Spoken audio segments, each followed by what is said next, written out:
The Borg Warner Trophy, grand prize in the world's greatest race, the Indy 500. Since 1911 through 77 seasons, excluding the war years, great drivers and mechanical masterminds have pooled their efforts in pursuit of 500 victory. But to win the big prize, you've got to make the big show. Disappointment and disaster loom in every turn in the quest to qualify. To make the field is to join the racing elite. But for all the history this place represents, a great deal has changed at Indianapolis. The changing face of Indy. Over the winter, the biggest construction project in the long history of Indianapolis Motor Speedway. The results are everywhere. New warm-up and pit entry lanes. A new outer retaining wall, higher and stronger.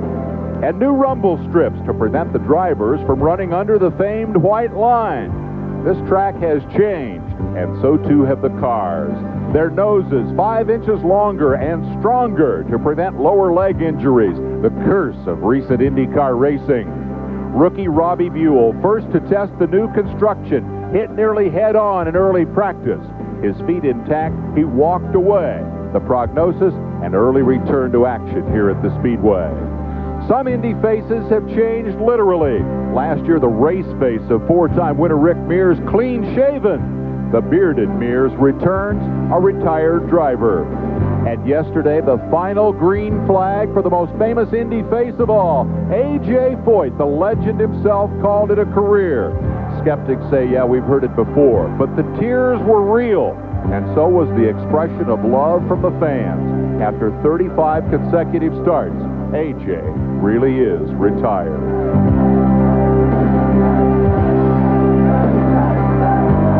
True, the old guard lives on. The fire in the belly of 53-year-old Mario Andretti still burns hot. He was on the pole in his 28th Indy start until the sun came up and spoiled the qualifying attempts of many yesterday afternoon. Then late in the day, the 1990 winner Arie Luyendyk, with a happy hour run, stole the top spot from Mario. One thing has not changed here. Only 33 will start the big race. 18 spots are still open. Question of the day, who will qualify for the biggest race of all?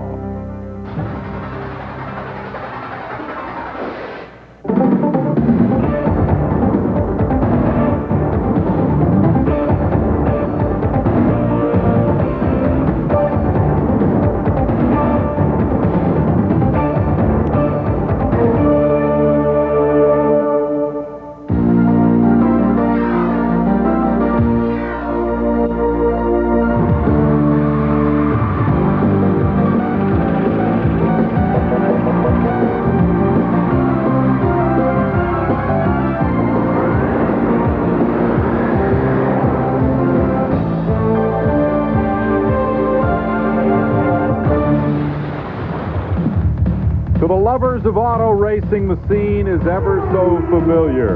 The skyline of Circle City, Indianapolis, population 1 million. During the month of May, open the gates here at the Speedway, and half that population flock in just to hear the motors run. It is time trial time for what they call the greatest spectacle in racing. Hello, everyone. I'm Dave Despain with our IndyCar analyst, Derek Daly, and what fun to be here in the month of May. You've all heard and read the headlines from yesterday. Luyendyk takes the pole. Foyt, of course, is finally retired. Mansell is safely in the show. But, Derek, there was one big surprise yesterday that leaves us with a pretty full plate for today. Tell me about it. That's right. I think the big surprise was that only 15 cars qualified for this great race. Yesterday, during practice, we had perfect conditions, blue sky, cool temperatures, and they thought that by 11 o'clock, everybody would run through this line and try and get qualified.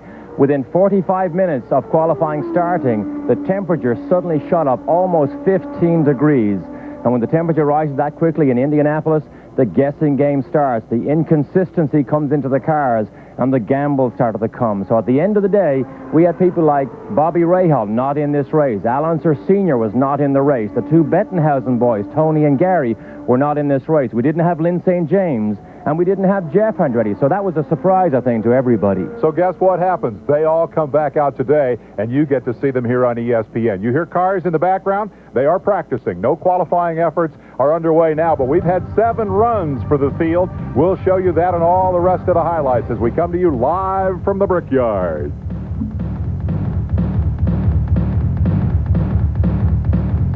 Second of 4 days of qualifying for the 500. That big crowd, just a fraction of those who were here yesterday.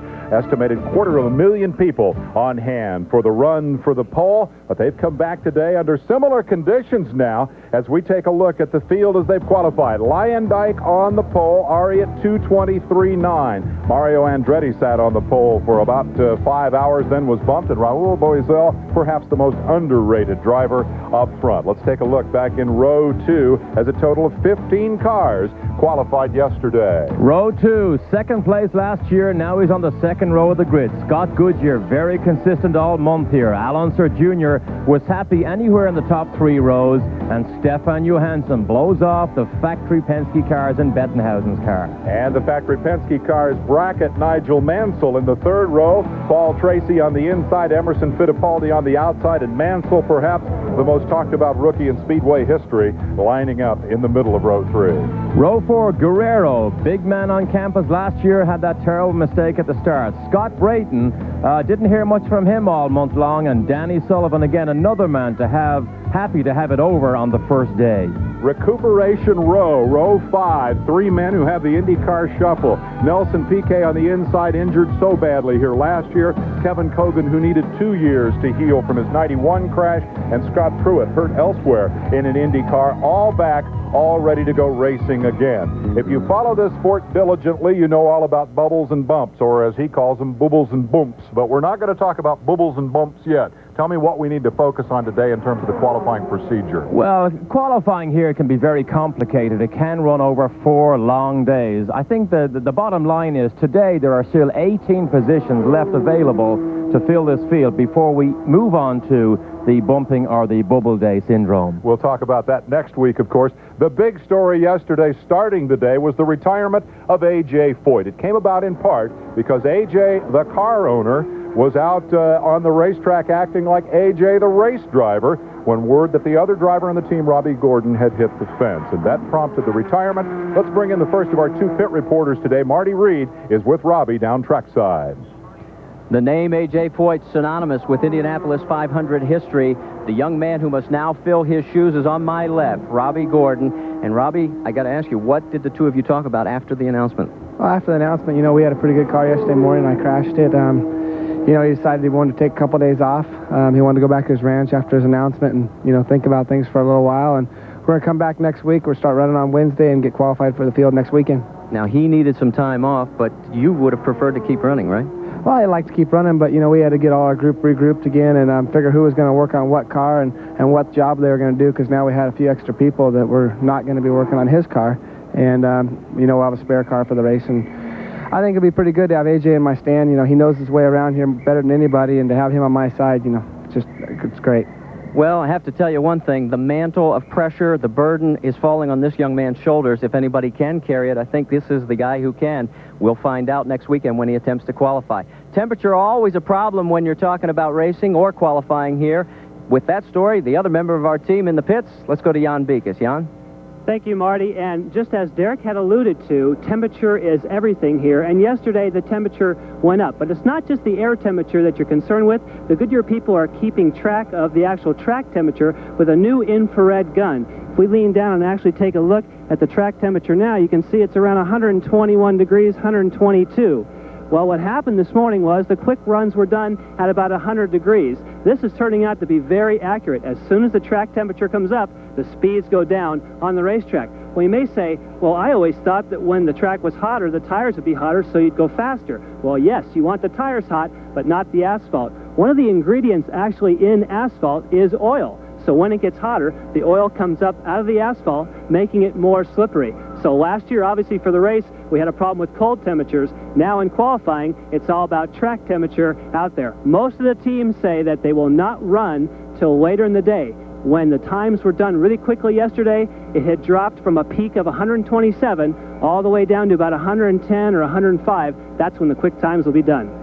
And so that means that we will see practice quite likely during our hour together here. We'll take a look at how today's drivers have qualified. We went in with 18 spots available. Jeff Andretti ran 220.5 early in the day. Teo Fabi at 220 and Stan Fox also coming in at 218. Lynn St. James qualifying at 218, but has practiced today at 222. That's a story. Tony Bettenhausen and Al Unser Sr. are in the show, and Bobby Rahal has also qualified. Those drivers have qualified today. We'll have more on their stories as we continue with our live coverage here from Indianapolis, the second day of qualifying for the 77th running of the Indy 500.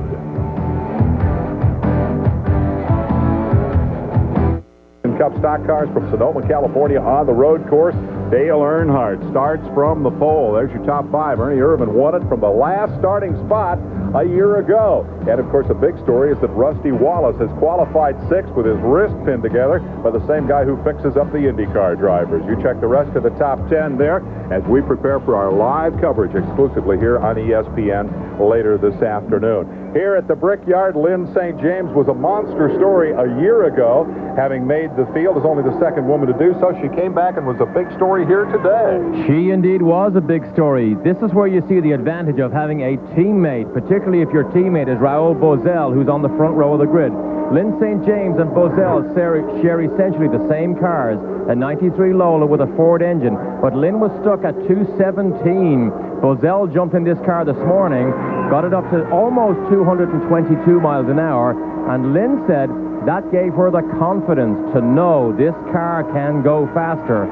Lynn then jumped into it, and there was a little bit of tell your brain that this car can go faster and keep your foot down. Lynn went out this morning and rattled at 222 miles an hour because she said afterwards she had confidence that she knew this car was good enough and that she was able to go through that mental barrier that you can very easily have here at the Speedway, and she produced the necessary speed. I think that makes the point that when you venture into the untold ground, the new territory that is high speed at Indy, if you've never been there, these cars don't feel secure. They don't feel safe. They don't feel like driving down the highway at 55. Exactly, and at the Speedway, if it doesn't feel right, don't tempt fate. Don't try and get into that danger zone. Boesel came and was a security blanket for Lynn St. James, and of course then she went out and did the magical speed all by herself. No one doubts her ability as a race driver. Dick Simon and the crew celebrate. Marty Reed talked with Lynn immediately after the run. Last year's Rookie of the Year performance.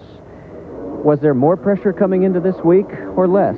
Well, nobody can put more pressure on Lynn St. James than Lynn St. James. I mean, I drive myself really hard, and I came in with probably less tension or anxiety. Not tension, but anxiety, because I had more of a known of how the days were going to go and what was going to happen here. Not a calmness, but just maybe less anxiety. But quite frankly, because I had better equipment this year, and the equipment is obviously the right package. You know, you get a 93 Lola with a Ford Cosworth XB in it, you got a winning race car out here. And the fact that I wasn't able to get it up to speed this week definitely was a big burden on my shoulders. But again, the team held together and until we got the job done. So that's what it's about. And, you know, I got a big weight off of me because we're in the field, and now we can go racing. St. James safely in the show inside row 7 at 218. This man is the last active four-time winner of the 500. Al Unser Sr. struggling a little bit this month. Was struggling a little bit. Of course, ran the Buick and finished third last year. Comes here with two other teammates, Guerrero and Jim Crawford. The idea this team had was to run Guerrero, let him find the ideal setup, bolted onto these two cars, his Al Sr.'s and Crawford's, and then they would be fast. Well, it didn't work, and Al Unser Sr. ended up not getting enough laps, not getting the type of speed he wanted. He was actually felt a little bit spooky at one stage, so he had to wave off yesterday, not make an attempt, but came back strongly today, or at least strong enough. Is it reasonable to wonder if it's an old dog's new trick kind of a thing? With all of Unser's experience, what does this say about the fact that he still needs to go out and put in the laps to get the car up to speed? You do. These cars change every year. They have idiosyncrasies that are small, but they are peculiar. Confidence is the number one thing a racing driver needs at 220 miles an hour. Until you have total confidence, in the machine or the projectile that you're guiding, you dare not go fast here. And Alonso Sr. did not have the confidence until this morning to even attempt a good run. Remember that this is a man who once came here on the final weekend of qualifying, jumped in a car and put it in the show and went on and won the race. He is truly one of the all-time greats of the Speedway. He's in the show, but he's a long way back, and here's what he said about it. Well, I know you're not happy at 217. You seem to be stuck on that figure pretty much all week. Well, we didn't get to run really that much. We've had some problems here and there, and thanks to the crew, we changed it this morning. Went out, and I only had probably 10 laps or so, and went ahead and gambled. We want to get it in the show, and now we'll go back and try to find what I'm missing. Yeah, but you've won this thing 4 times. You know that where you're at in the starting grid, you can still come back and win this thing. Well, it just makes it harder. You know, the further back you start, the harder it becomes. But, you know, you just have to do anything we can do. We have to give it the effort now, and here we go. And, of course, the key, he said, not enough laps. Exactly what we alluded to. You need laps around here when the car doesn't feel good. Remember this, with the retirement of A.J. Foyt, that is the only man who right now has a shot at 5 Indy 500 victories. We'll talk more about the retirement of the legendary 4-time winner later in the hour as we bring you all of the activity of qualifying and practice for the 500.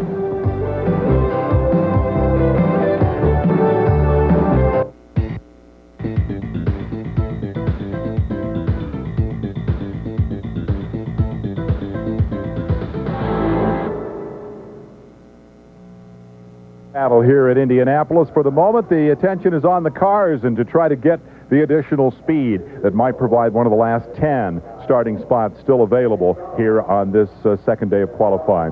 Take a look at this place. It's changed a lot, as we alluded, and for one big change is the fact that Michael Andretti, who nearly won the race last year, has not come back for 1993. He's off chasing the Formula One championship.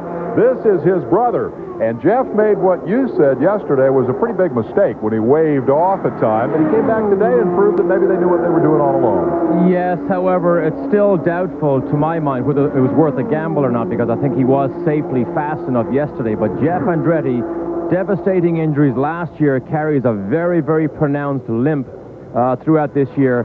But it was so impressive when he tested for this new Pagan racing team in Texas, when he set a new world closed course record on his return to the cockpit of an Indy car. So a lot of people pulling for Jeff, a lot of people delighted to see him safely in this field on this great run here. And I think fair to say that a lot of people questioned whether this young man growing up in the Andretti family limelight had the toughness, had the mental determination to come back from those injuries. He's certainly proven that to the answer to that question. There is no doubt, to my mind, mental toughness is always the difference between the star and the man that might have been. For racing drivers to block out the pain, the anguish, the therapy, the months and months in wheelchairs and crutches, and be able to block that out and climb back into a racing car, into something that could injure him again if he was unfortunate enough, but they can block it out and still come up with such performances when necessary. That is the true mark and an unusual thing with racing drivers.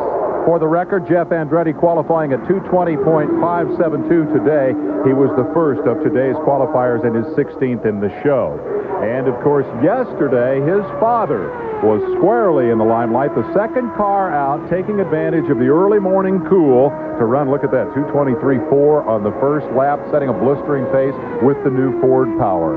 And he had the perfect draw. He was number 2 out. Oh, a little wiggle there. You see him coming off one of the corners, but he was number 2 out. It was still cool, and Mario had to sit all day long hoping that he could stay on that pole position. However, it wasn't to be. Hoping, but I think knowing all along. I mean, he said after the run, he even predicted that the pole would be won at 5 o'clock in the afternoon, and I think he questioned whether his speed was enough to keep him on the front row. Well, as we know it was, and he knew that Lyondike and the other Ford-powered Lola was the man that had the best chance to knock him off the pole, because he was mindful that Lyondike had set the fastest time of the month at 226 miles an hour. He was the one that Mario was worried about. The new Ford engine came here last year, and Michael used it to lap the field and then broke late in the race. It's back this year, and it seems to be everything that it's cracked up to be. The threat to Chevy's 6-year domination is right there in that chassis. The feeling is up and down pit road and in Gasoline Alley that the Ford engine does have a power advantage over everybody else here this month of May. Last year, it's very difficult to come with a new engine and win a 500-mile race, but we have to remember, this year is the second year, a lot more experience for Ford. The celebration for Newman Haas as they run 2:23.4. In the end, it was only good for second because late in the day, see the shadows on the front straightaway? That's why they call it happy hour. Cooling shadows that bring speed back to the track. Lyondike cranked her up right at 5 o'clock and said, well, when everybody else is punching out, it's time for me to go to work. There was over 250,000 people here yesterday, and everybody waited for the runs between 5 and 6 o'clock. The stands were still full when Lyondike put this run together. But more than ever before, we know this is a team sport, more than ever before, the team came to the rescue of a driver struggling yesterday. Lyondike went out yesterday morning with a major chassis change to this car, and his first lap was 215 miles an hour. That may not even have qualified him for the race.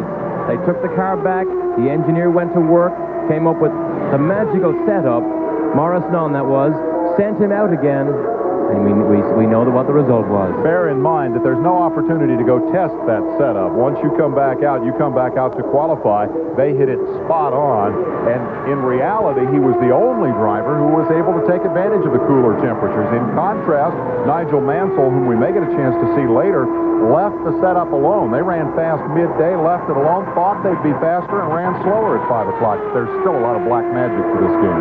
There is, and to give you an idea how sensitive these cars can be sometimes, Tom Anderson yesterday morning told me, believe it or not, when the wind blows from the east, this car handles well.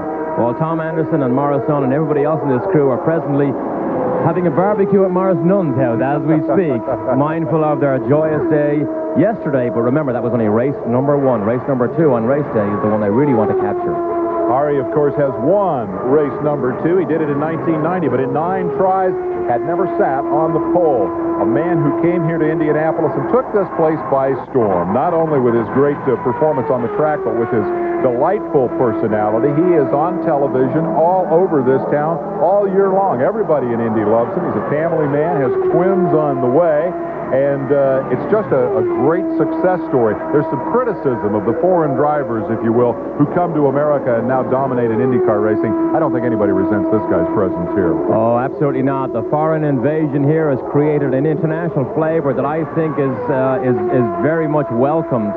Ari has an art gallery here, the Ari.Lyondike Art Gallery in Indianapolis, so I bet yesterday's run probably brought more clients and customers in the door. Maybe he made some more money than we even thought about. Well, he's really become part of the history of this place, too. He had Joe Leonard in town for an appearance down at the gallery, and he's very much a part of Indianapolis history. And so there is the checkered flag that ended the run for the pole. Let's go down trackside to one of our pit reporters. That's right. We're standing by with the man himself, Ari Lyondike, sitting on the pole position. Your first ever pole position in Indy cars, and it's here at the Indy 500. Yeah, it's quite remarkable. I came close a few times before, but, you know, I won my first IndyCar race also at this racetrack, and now I've got my first pole here. So obviously Indianapolis has been pretty good for me, and, you know, hopefully I can bring back another win for myself and for Chip Ganassi and our sponsors, Target and Scotch Videotape, and all our other sponsors. We really have quite a number of sponsors on the car. Now, you did get your first ever IndyCar victory here at the Indianapolis Motor Speedway, but that year you snuck up on them. People almost were surprised because you were just coming and faster, but now you're starting right up front. Is it a different strategy? Well, I think with the way the track's laid out now, the track being narrow and harder to pass, it's better to start up front, obviously, than, you know, in 1990 I started on the front row as well in 3rd place, but our goal was, coming into the month of May, our goal was to get pole position. I mean, we all really wanted that really bad, and so I'm really glad for the team. But the way the track is laid out now, it's very crucial to be on that pole position. It's crucial as far as track position, but also, if you start at the front row, it's also a good spot. But when you're on pole, there's obviously a lot of advantage, not, you know, one of just financial. Oh, yeah, there was some great prizes go along with the pole position. PPG, major sponsor of the IndyCar Series, has a pole position award of $100,000, and, you know, the team can always use that kind of funds. Thank you, Ari. Let's go back upstairs. If he had another occupation, Ari would like to be a rock star. People magazine voted him one of the 50 most beautiful men in the world last year. Big debate last night on the local news whether he should cut his hair. They didn't ask me, but I vote no.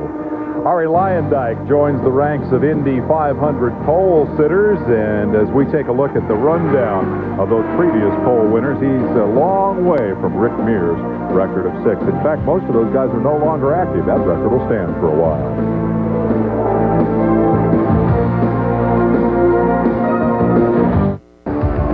An abundance of racing during the month of May entertains these folks. On the front straightaway, Stan Fox ran 235 miles an hour today, and that tells us a little bit about how the man who qualified 16th, 17th, 18th, 19th in the field ran the rest of his lap.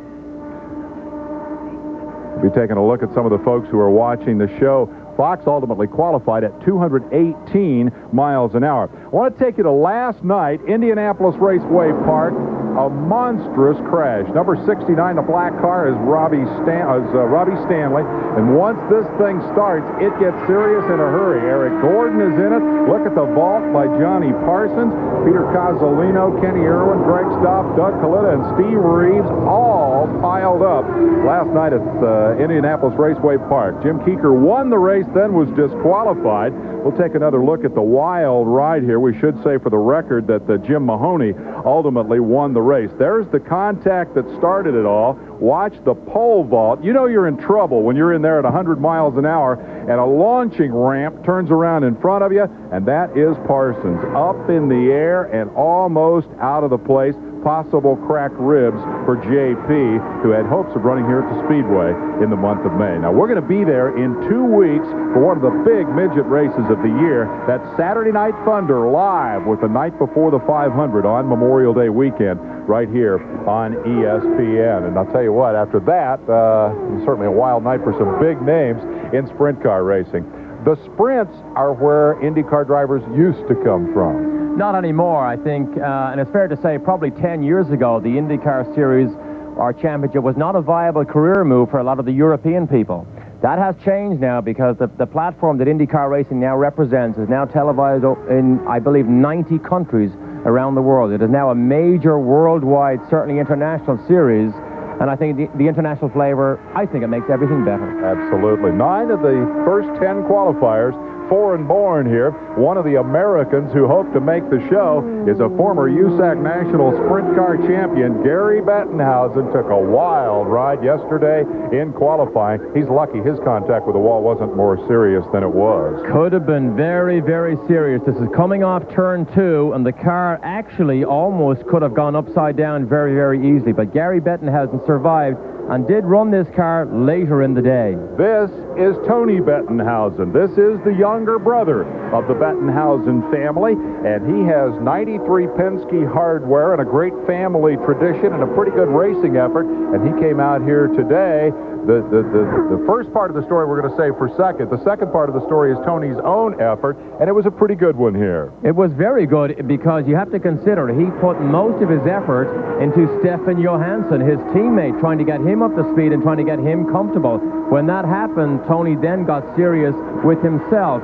Now, when Amex came on with some financial backing to turn this team around, Tony Bettenhausen's team suddenly became one of the top professional teams in IndyCar racing. He had a lot of trouble last year, did not make the race, but he really wanted to have his name back on the starting grid this year. A lot of talk that Tony himself might retire after a hard crash here last year, but he has elected to press on as a car owner and driver, and he performed very well here today in the latter of those roles as he wheeled around this place at an average of 218 and small change to put himself in the middle of row 7. He is the only other team that Roger Penske sold one of the new Penske cars, or 2 of the new Penske cars to, a private team running the Penske chassis up against the Tracys and the Emerson Fittipaldis. Here is the checkered flag for Tony Bettenhausen. Brother Gary still to make a qualifying attempt. Tony was a happy camper after the checkered flag fell. Obviously, you are very pleased with your performance today. You've got to be especially happy because of what happened here last year with your accident and not qualifying. Absolutely. It was a big month of disappointments, missing the race, writing off a car, and you know, my sponsor Amex has been so good to us. It really hurt, and I hurt more for them than myself. But now we got two of them in the race this year. We got Stefan up front in 6th position, and wherever I end up today, I'll take. That'll be fine. Well, you realize that Stefan is actually quicker than the man you bought your cars from, Roger Penske stable.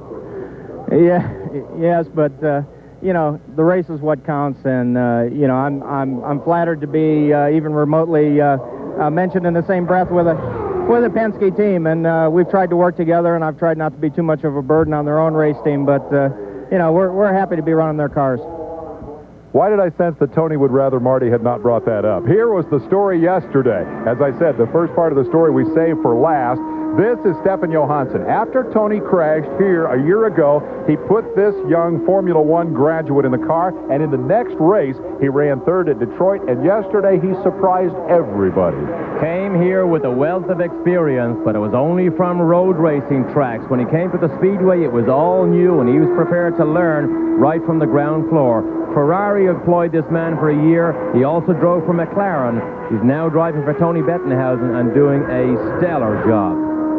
Here is the finish of the run yesterday that made Johansson the fastest rookie in the field, outshining Nigel Mansell. Here is the first black driver ever to make the Indy 500, Willie Ribbs, back for his 2nd crack at this place, and he has been struggling. We'll have more on that story, and we understand Jimmy Vasser's car has just moved into tech, and by the miracle of television, there it is. We'll be right back.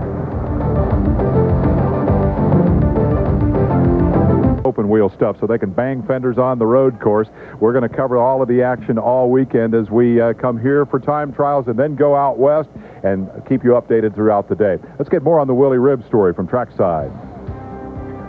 Here is Willie Ribbs 2 years ago after he qualified as the first black driver ever to make the race with the help of Bill Cosby. That help is ongoing. It was Bubble Day of 1991, and he was thrilled, the former Trans Am champion. This year he's back. He's been struggling, and with more on that struggle, let's go down to Marty Reed.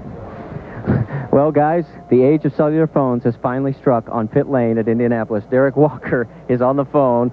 As he was talking to Willie T. Ribbs, we were going to try and get a word with him. This team has been plagued right now. This is a 92 Ford, and Willie, as you know, 2 years ago made it into the show, but right now he cannot seem to break over 210. The story really is John Andretti, who lost his ride last year and was replaced by Teo Fabi at the Jim Hall's VDS team, is now doing the test driving here, and he ran the car at 221.9, and he is going back to get his driver's uniform again. We'll keep you posted as to what happens.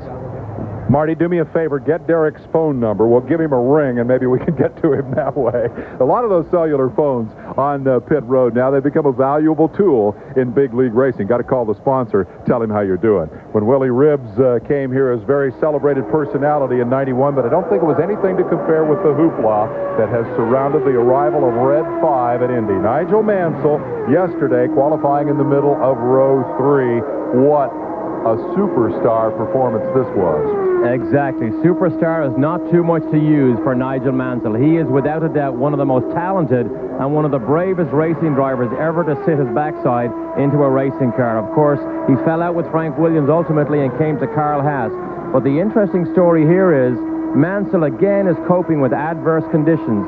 It took over 100 stitches to close a wound in his back after surgery in Clearwater, Florida. Look what happened there. You see the way he came off forward there? Car got a bit squirrely, but it took over 100 stitches to close that wound, and he still came here 3 days late. Within 5 hours, when he arrived last Wednesday, he completed all phases of his rookie test and put the car up to 22 miles an hour. The only word that his crew uses, and on a regular basis for Mansell, is awesome.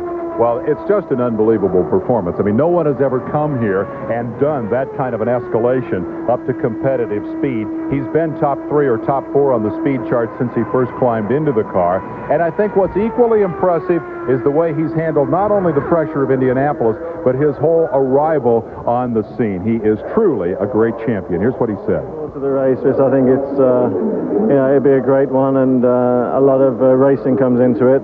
I think when you got qualifying and you draw out of a hat, you can get a good draw in the early morning, like Mario got a good start, but then if you wait until later in the day and you got your car set up perfectly when the track cools down, you can get pole. It's exciting, but it's, for me, I've never done 4 laps of qualifying ever before in my life, and my longest qualifying session has only ever been an hour, so to have this qualifying day has been quite an experience. What last question? Nigel Mania seems to be at a peak even here. Is it still underwhelm you, overwhelm you? Well, I think this place overwhelms me. I mean, just compliments to USAC and to Tony George, and I'd like to thank them publicly now for making it possible for me to be in the race. As you know, I've only just had the operation, and it's just great to be here with all the crowd, and I mean, they're so warm, and they're so knowledgeable as well, and they do get excited, and that motivates us too. Any doubts in your mind your back can handle 500 miles? Well, I've got another 2 weeks yet, so hopefully it'll be a lot stronger than it is now. High-speed oval track racing is a technique that you learn. You can't just read about it. You can't look at television and learn how to do it. There is no doubt that Mansell leaned very heavily on the experience of his teammate Mario Andretti to help him through this first week at Indianapolis. There is no doubt, as you said earlier, that the international drivers add a great deal to the Indy flair. My wish now is for an avenue for those sprint car drivers we talked about earlier to come here and meet those guys and make Indy truly the world showdown of motorsports. We'll be back with more. We are live in Indianapolis. Coming up next, live, the NASCAR Winston Cup Stockers from Sonoma on the road course. Quite a contrast to what we're seeing here.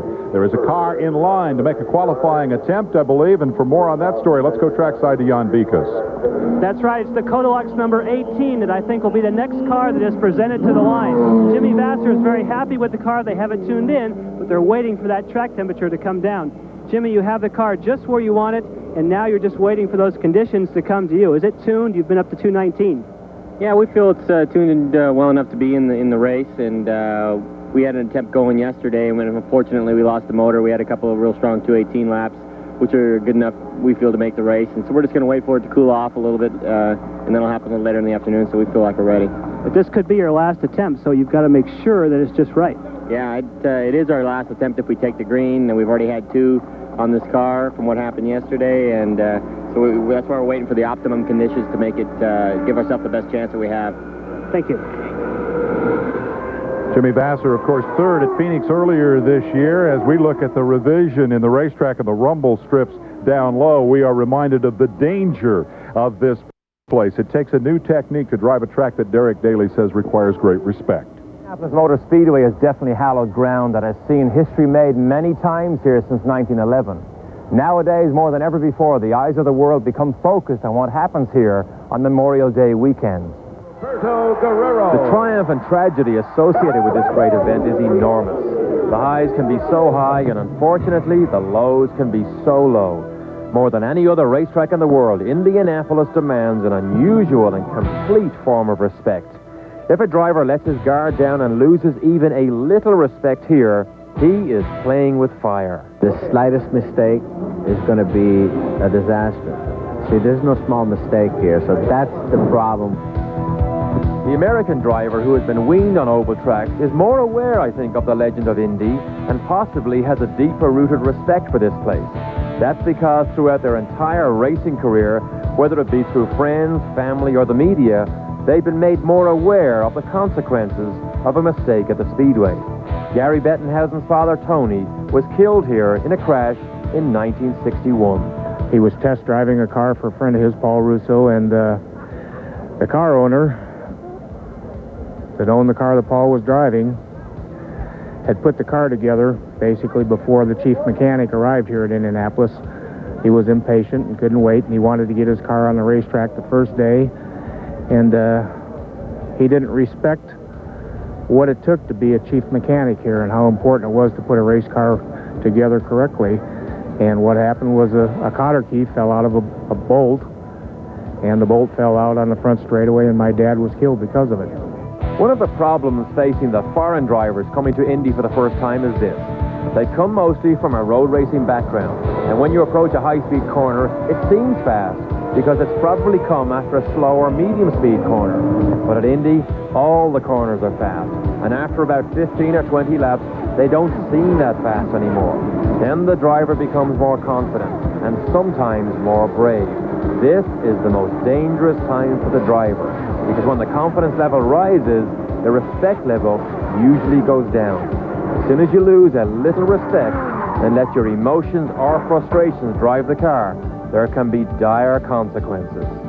Well, because I'm used to go out the pits and always run 100%, we have to do this in Formula One to learn a little bit more.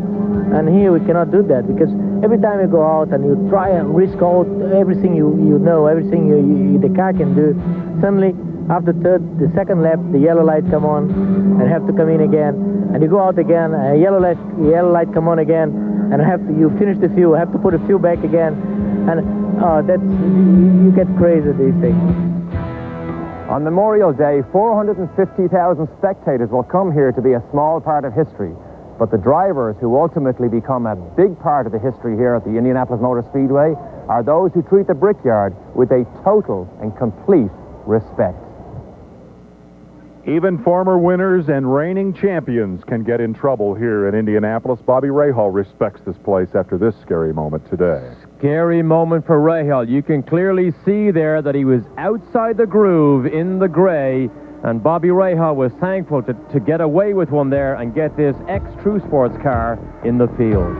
One of the big stories of 1993, the retirement of A.J. Foyt, when we come back to Indianapolis Motor Speedway.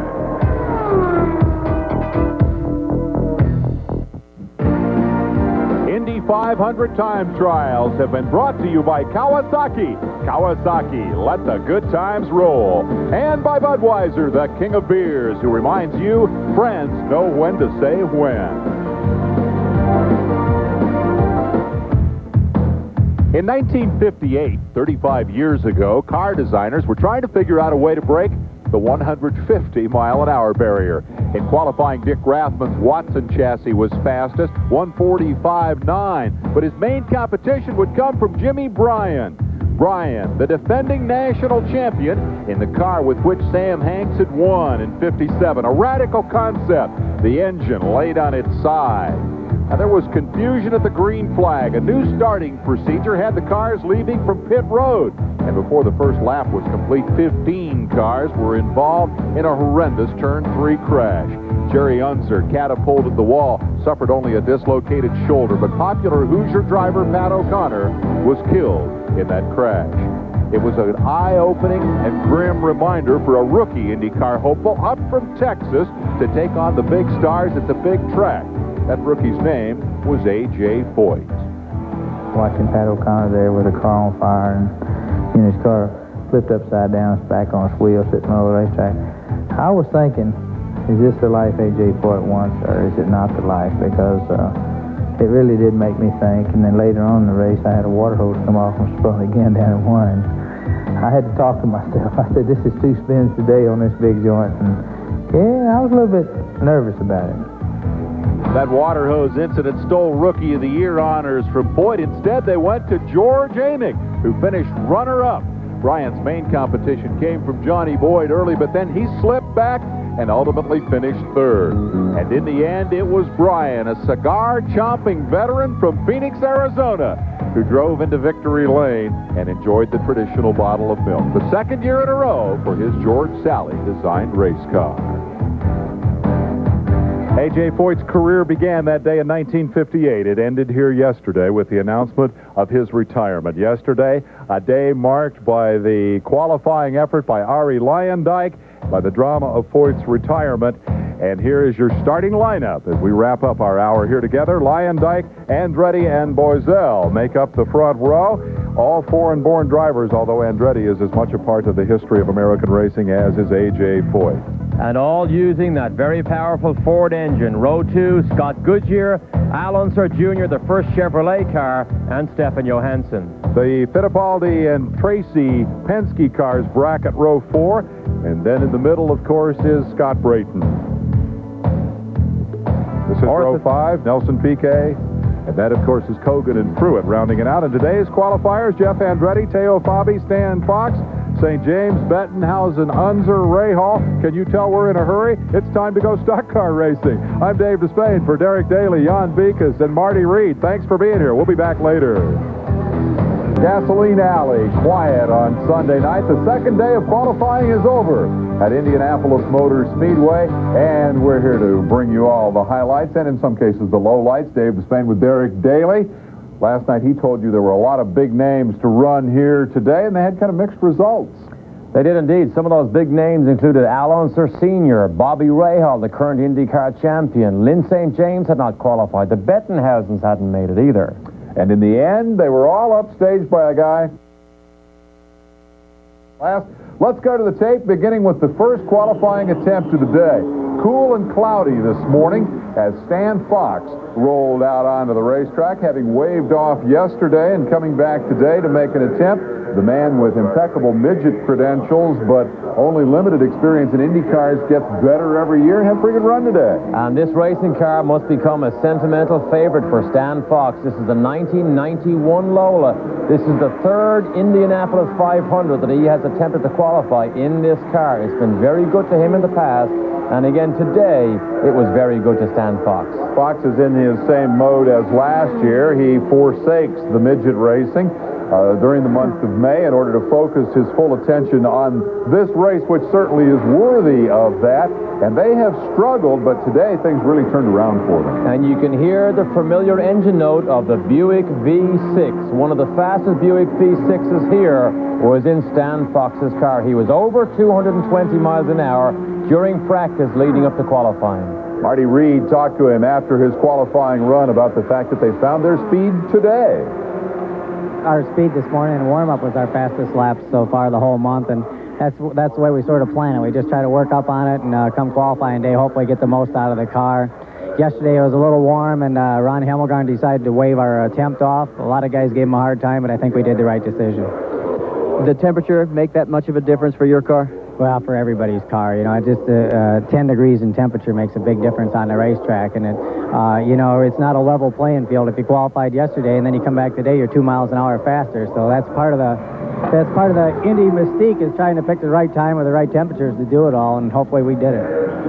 We're good enough for 21st qualifying position as Jeff Andretti rolled out of the race course next, and you were among those surprised yesterday that Jeff waved off. What was it, 219? Came back today and ran 220.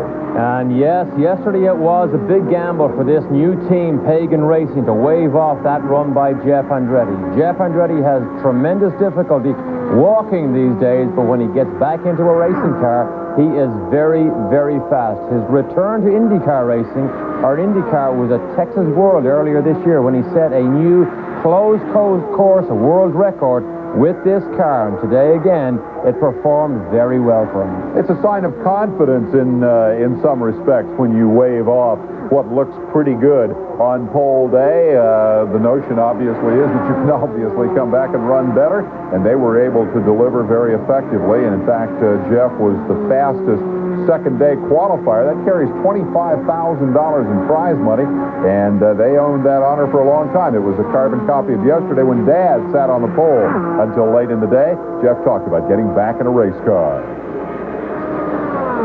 The car really was great. My hat's off to the team. The team did a great job.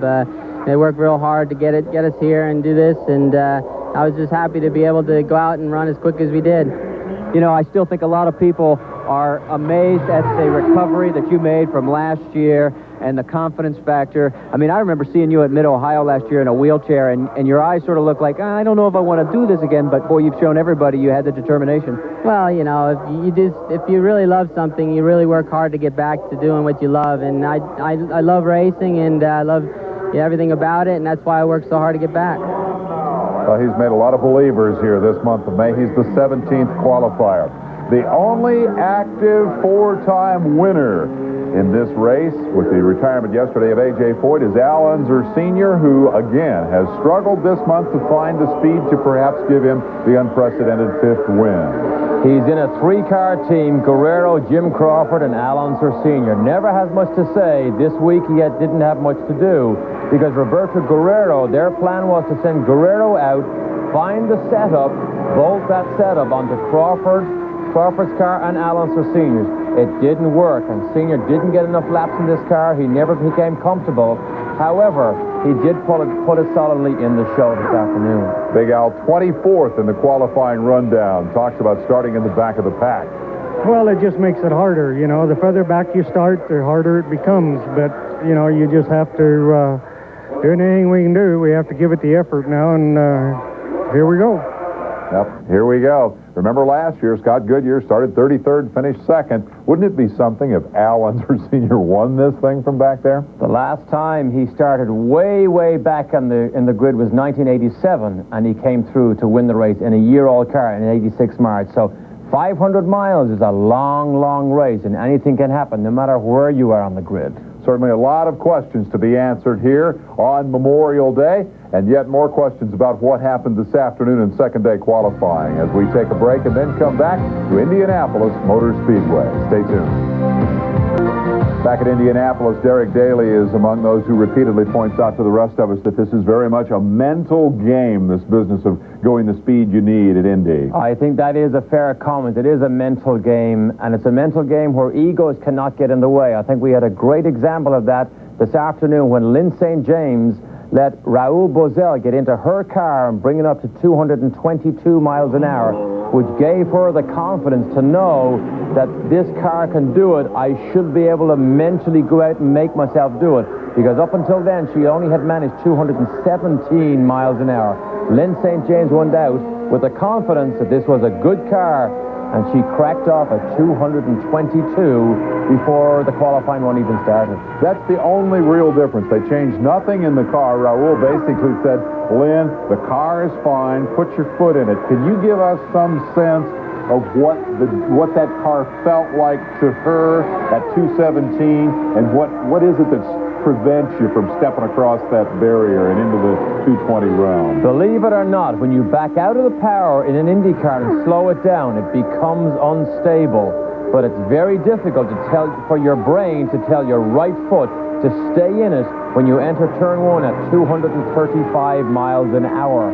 When St. James saw Boesel do it, that gave her the confidence, and she went out and did it. And when it was all done and Lynn St. James was safely in the show for the second year in a row, she talked about qualifying.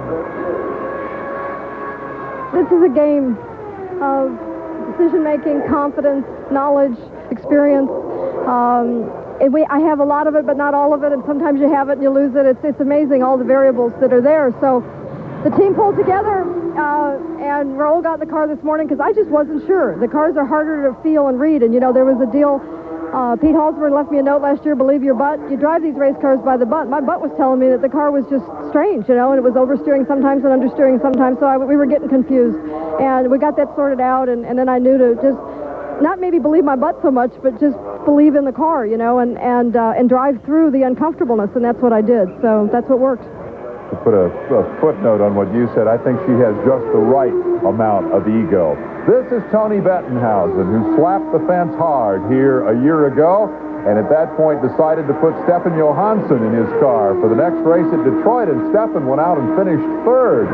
And some of us thought that was going to be the end of Tony's driving career and he'd become an owner, but here he is back and fast enough to make the show. The Bettenhausens have a very big emotional tie to the Indianapolis 500, right back to Tony's dad, who lost his life here, but Tony was desperate to come back, spent most of his time helping Stefan Johansson, and then came out and made a star run himself today.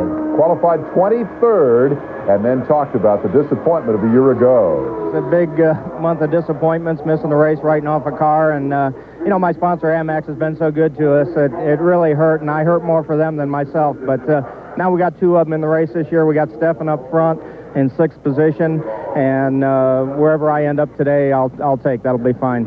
and note the smile. And consider the fate of the reigning IndyCar champion, not Indy 500 champion, but the series champ. Bobby Rahal trying to develop his own American-made chassis, and boy, have they been looking for speed and have not been able to find it. This is a major, major struggle week for Bobby Rahal. They keep going back to the toolbox, but the tools aren't in there to make this car go faster. They're spending a lot of time developing next year's car, which was to be debuted in June. Now it's put back until August. But Rahal is not comfortable with this car. It shows in his driving. He's inconsistent. It's not fast enough. He gets in trouble almost sometimes. For the reigning champion, it's an unusual month of struggle.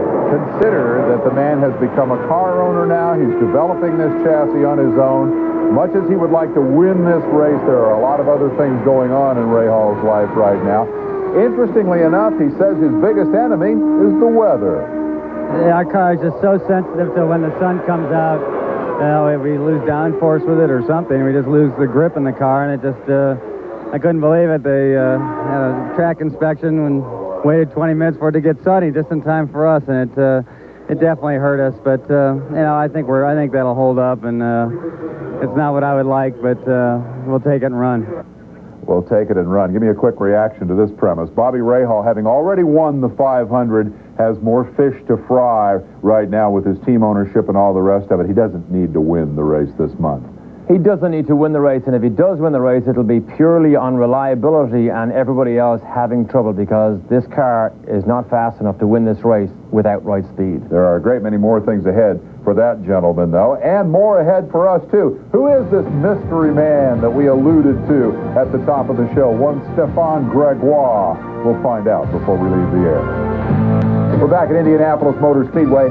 Contrary to the prevailing wisdom or conventional wisdom, the big influx of international drivers to the 500 is really not something new. One Teo Fabi came here, what was the year? 1983. It's been 10 years ago, hasn't it? 83, as a rookie, put his car on the pole. It was a March at that stage, and could have won the race except for a $1.50 rubber ring on the fuel tank. He is back this year in fine form, doing the entire series with Jim Hall, with Chevy Power. And the interesting aspect of this run, I think, is the reaction to the driver when it was all over. They went out pretty much in the heat of the day. It was very much like yesterday. And if you're a neophyte to IndyCar racing, the formula is simple. Temperature goes up, speed goes down. When it gets hot, the track gets slick. It's difficult to find speed. But look at the average here. 4 laps at 220 miles an hour, 220 and a half. Pretty respectable run, though Teo would tell us otherwise. Yes, it is, and he's been very good on these high-speed ovals. This is his 3rd time to return to IndyCar racing. As a rookie, back with the Porsche team was his 2nd, and now he's back with Jim Hall.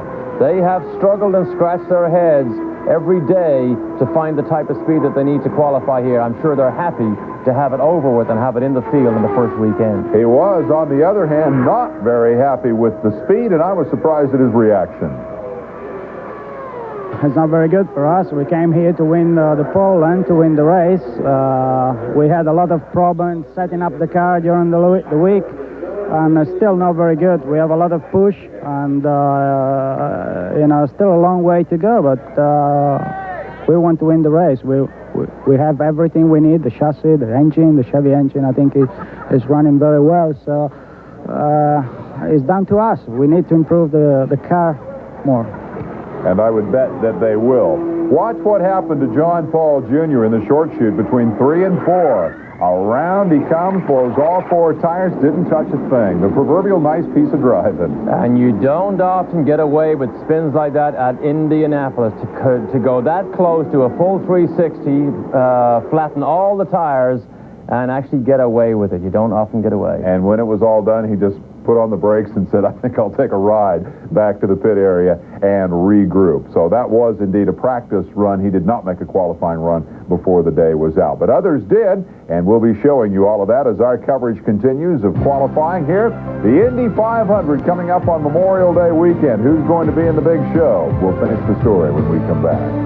If you're new to the Indy 500, you may find it passing strange that it takes 4 days to qualify 33 cars. I find it intriguing that after we sat around here all day with with nothing really going on. Everything happened at once at 5:30. Can you explain that to me? Well, everything happened when Gary Bettenhausen suddenly put his car in line. There was a flurry of frantic activity behind him to get in line after his car, because remember, if you wanted to make a run this afternoon, you had to be in line behind Bettenhausen and close enough to him, because if, for example, every other car that wants to be in line officially to qualify got ahead of you, there might be 15 cars.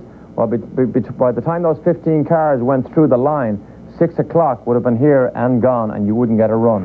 The opportunity would have been missed. Bettenhausen waited till 5:30 because of that shadow that you see him running in right now, and they're out of the shadow and into the light.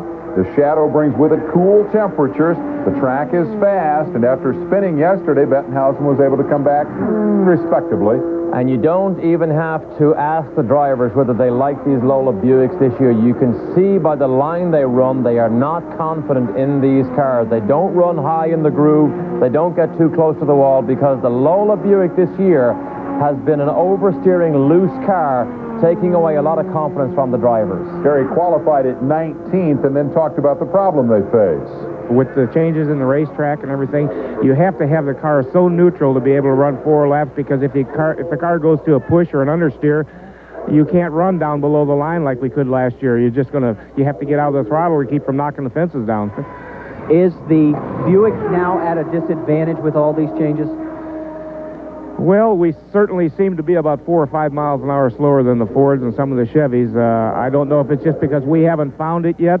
Our straightaway speed is down quite a bit because we're having to put so much downforce in the car with the wings that it's hurting our straightaway speed. So, you know, the engine's quite a bit bigger and heavier than the Ford, so that might be a part of the reason, too.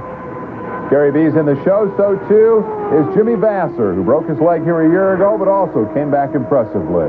Very strongly in the Codilux car. This is the Hayho car, now helped by Dick Simon. They're co-owners of this car, and Jimmy Vasser did a very, very strong performance here. He is the 20th qualifier in the field here as a result of that run. We got to look at the rookie Mark Smith, who left a big black mark along the wall yesterday. No driver named Smith has ever raced in the 500. He took a pretty slow time at 2:14. Well, they have used the Sears Craftsman tools around this car all week and have not found the magical key to unlocking a high teen speed. Davy Jones blows an engine on what looked like it might be the last qualifying run of the day.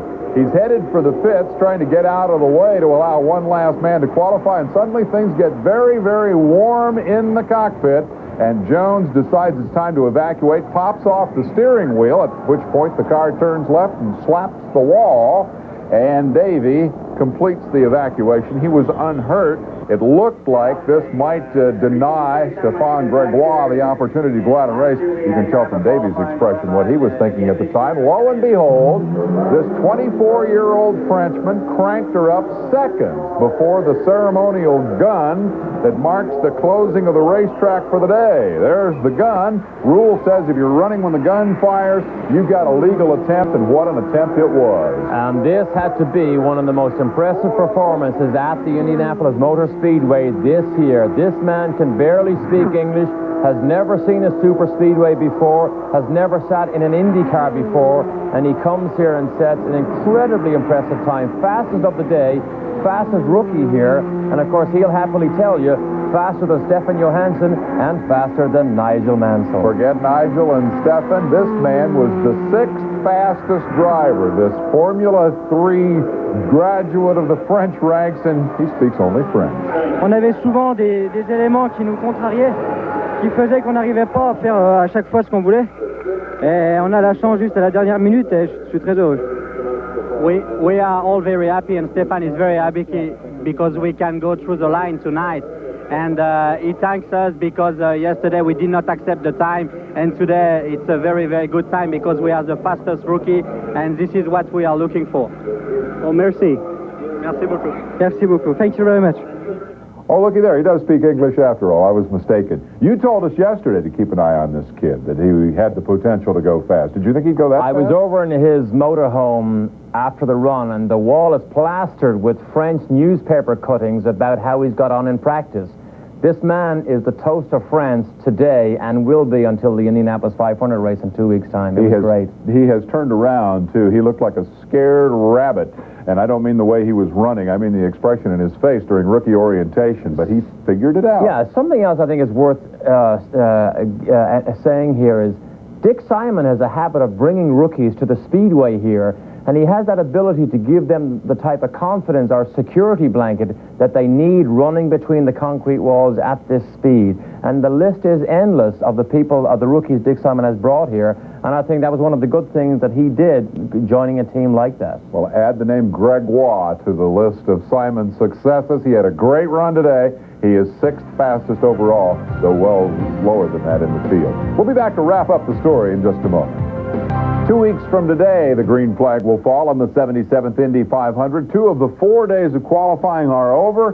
Where do these people go from here? Well, next week, the cars that have already qualified now begin to work on their race day setup and begin to run in traffic. The people who have yet to qualify, well, they need to run for outright speed with a qualifying setup, because remember, if they don't get their qualifying setup, they're not going to need a race setup. There are some hopefuls wandering around Gasoline Alley trying to put together a deal. Any of those stand out in your mind? Well, I think the one driver's name who must stand out for everybody at the moment is John Andretti. He's walking up and down the pit road here with nothing to do. Today, he jumped into Willie T. Ribb's car as a favor to Derek Walker and brought it up to 221 miles an hour. Now, Willie T. Ribbs still doesn't have the confidence to drive the car that fast. He then jumped into Matt Schuster's car, brought that up to speed, and will work again with that car tomorrow. But John Andretti must be the prime candidate if somebody is looking for experience and knowledge and talent. I'll bet a quarter he's in the race in somebody's car, which is significantly less than he stands to make. It pays $50,000 to finish last in this race. That's what all the fuss is about. Let's take a look at the drivers who have qualified thus far. Up front, Ari Lyondike, Mario Andretti, and Raul Boesel. Quite a front row come Memorial Day. Move to row 2. Scott Goodyear wants to go one better than last year. Al Unser Jr., very difficult to beat on race day, and Stefan Johansson in a Penske. The third row will be Paul Tracy and Emerson Fittipaldi in the Penske cars, making a sandwich of Nigel Mansell. Look out, front runners, here they come. Moving back to row 4, Guerrero. Remember the disaster last year? He'd like to turn away those memories. Scott Brayton in the middle, and Danny Sullivan happy to be on row 4. The last of yesterday's qualifiers, recuperation row. Nelson Piquet, Kevin Cogan, and Scott Pruitt all back from injury. And today's qualifiers. Row 6, Stefan Gregoire. Remember that name. You may hear a lot more from him. Jeff Andretti, good run, and Teo Fabi, happy to have a 220 plus. The 7th row will be comprised, barring bumping, of Gary Bettenhausen, Jimmy Vasser, and Stan Fox. And the last qualifiers are on row 8 is Lynn St. James, Tony Bettenhausen, the owner of the team, and Al Unser Sr. Unser, of course, will be a sentimental favorite. And the last 2 qualifiers, Bobby Rahal and Mark Smith. Next week, of course, 1 day of qualifying on Saturday, and then the bubble and bump activity that we all like so much. That's going to about wrap it up here for the second day of time trials. A big thank you to Derek Daly for all the insights. I'm Dave Despain saying so long from Indianapolis Motor Speedway.